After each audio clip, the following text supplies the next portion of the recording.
guys, it's another weekend. We're up at our cabin. I unfortunately caught a head cold, so I've been kind of in bed all weekend, but it's Sunday morning. Everyone else is still in bed, so I figured I'd go tool around in the Sammy a little bit. Got Bosco with me. He's always a good co-pilot, good for a ride. So I'm just kind of cruising around the neighborhood a little bit. Or not neighborhood, but just the cabin area a little bit, just to see how the Samurai does. I greased the suspension up a little bit before we came up here. I noticed I had a few squeaks and squawks on the front end. I think it was just needed a little bit of grease. So I'm just kind of cruising around and seeing how that does. Well, we're in the little tunnel that goes underneath the highway. It barely fits.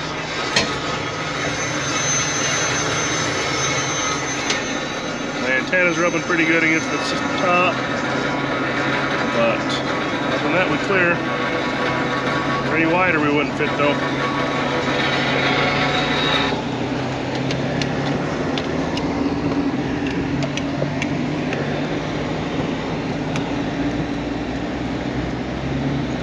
I haven't been over to this side of the highway in quite a while. I don't think these roads go very far. They didn't used to. Still a little bit of the motocross track that was here a long time ago. But it looks like this road has been upgraded, so it's probably... There's an oil platform right up here.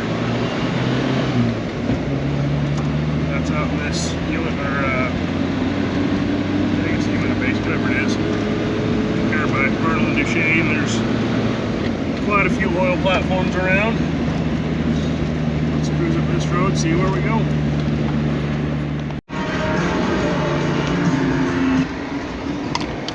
The problem with most of these roads up here is most of this is just private cabin lots.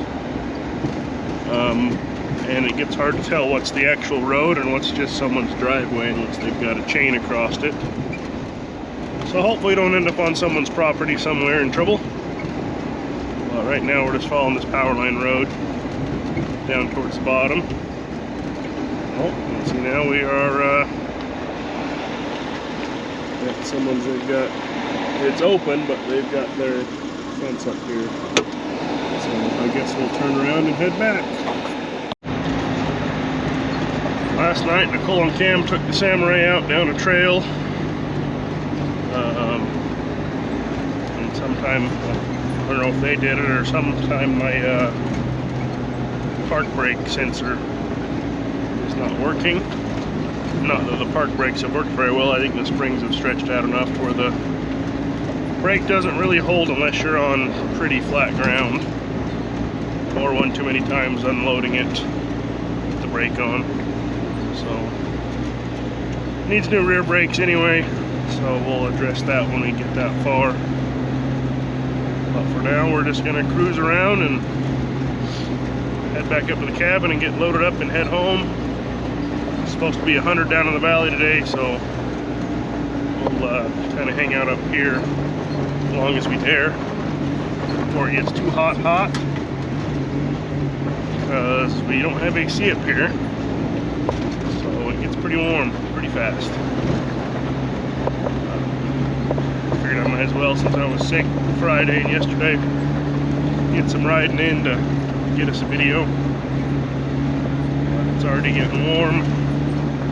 Should have taken the top off the Samurai yesterday, but I guess knowing in the back seat, it's not too critical of having the back open, but it is getting warm already. The antenna on the roof is a pretty annoying noise. Let's see if I can loop around the back way to the cabin instead of going up the main road. Hopefully the roads go through still.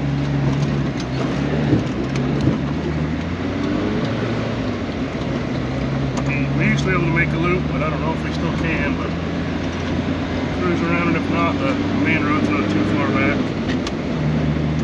It's only about a half mile out of the way, I think. Problem with a lot of the area up here is they do a lot of owner rent-own financing.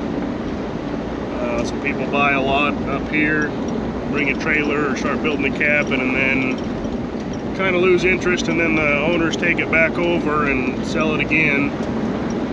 So you get a lot of pretty nice cabins, some nice lots with just people with their RVs on them, and then there's just a few trash pits around that people just haul. I don't know why you would haul some of the stuff up here that they haul up here, because you're not really close to anything. A lot of them don't have power, or some don't have power, none of them have water. So even to live up here, have a cabin, you gotta haul water. Luckily we got a 1,000-gallon water tank. And we have RV shower and toilet and everything, so we can go 3 or 4 years on 1,000 gallons of water if we conserve. Okay, we stopped and took the sides of the back off. Got to put our straps up to hold the top in place. Okay, now we're ready to go sideless. Get a little more airflow. Boscos getting warm. Yeah, I was right through this little wash last night. Gave Nicole and Cam a bunch of trouble getting through there. We still got a pretty bad front drive line vibration, so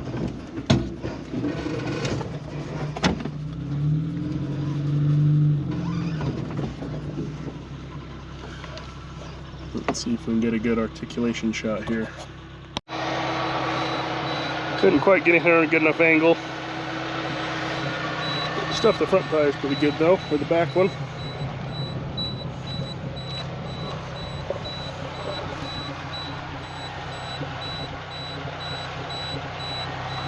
Not bad. I think next step for the summer is taking the doors off, disabling this door buzzer. I guess I'll head back up to the cabin and we'll get loaded up and head home. I know this one's going to be a short one, but hope you enjoyed. Thanks for watching.